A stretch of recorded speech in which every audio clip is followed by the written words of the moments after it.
Hey everyone, welcome to my channel. நான் உங்கள் ராகுல். இன்றைக்கி எதை பற்றி பார்க்க போகிறோம்னா, காலங்காலமாக தமிழ் சினிமாவில் ஒர்க் அவுட் ஆகிற ஃபேமிலி சென்டிமெண்ட் கதையை தனுஷ் வந்து டைரக்ட் பண்ணி இப்போ வந்து ரிலீஸ் ஆகிருக்க இட்லி கடை படத்தை பற்றி பார்க்க போகிறோம்.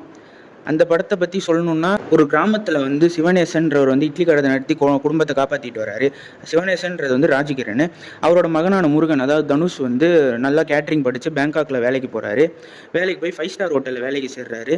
வேலைக்கு சேர்ந்து 5 ஸ்டார் ஹோட்டல் ஓனராக இருக்க சத்யராஜ், அதாவது விஷ்ணுவர்தன், சத்யராஜோட கீழே வந்து வேலை பார்க்குறாரு. அவர் வந்து வேலை பார்க்குறது பிடிச்சி அடிக்கடி அவருக்கு பதவி உயர்வு அது மாதிரி எல்லாமே கிடைக்குது. அவரோட மகனான அஸ்வின், அதாவது அருண் விஜய்க்கு வந்து அது பிடிக்கல. எப்படா பழி வாங்கலான்னு வந்து யோசிக்கிறாரு.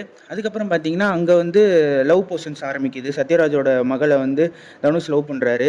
அதுக்கப்புறமேட்டு திடீர்னு வந்து கட்டத்துக்கு மேலே கிராமத்துக்கு வர வேண்டிய சூழ்நிலை ஏற்படுது. மறுபடியும் அந்த இட்லி கடையை எடுத்து நடத்துகிற மாதிரி ஒரு சூழ்நிலை ஏற்படுது.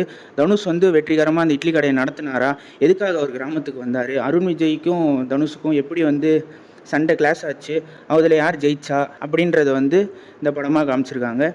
இது வழக்கமான கீழே இருந்து ஒருத்தன் எப்படி மேலே வரான், அப்புறமேட்டு கிராமத்தில் இருக்க அழகியல், அதுக்கப்புறமேட்டு கிராமத்தில் காமிக்கிற அந்த குலசாமி, அந்த இதெல்லாம் வந்து சூப்பராகவே காமிச்சிருக்காங்க. மறுபடியும் வந்து கிராமத்துக்கு போகிற ஃபீலிங்ஸில் வந்து ஃபீல் குட்டாகவே எடுத்திருக்காருன்னு சொல்லலாம் தனுஷ்.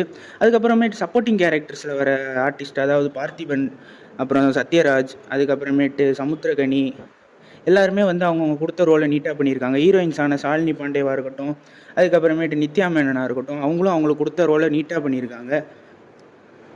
ராஜ்கிரண் நடிப்பை பற்றி சொல்ல நான், ராஜ்கிரண் வந்து அவரோட வணக்கமான சூப்பரான நடிப்பை வந்து வெளிப்படுத்தியிருக்காரு. அந்த இட்லி கடையில் இருக்க அந்த எமோஷனல்ஸை வந்து அவர் காட்டுற விதமாக இருக்கட்டும், அவ்வளோ சூப்பராக இருந்துச்சு.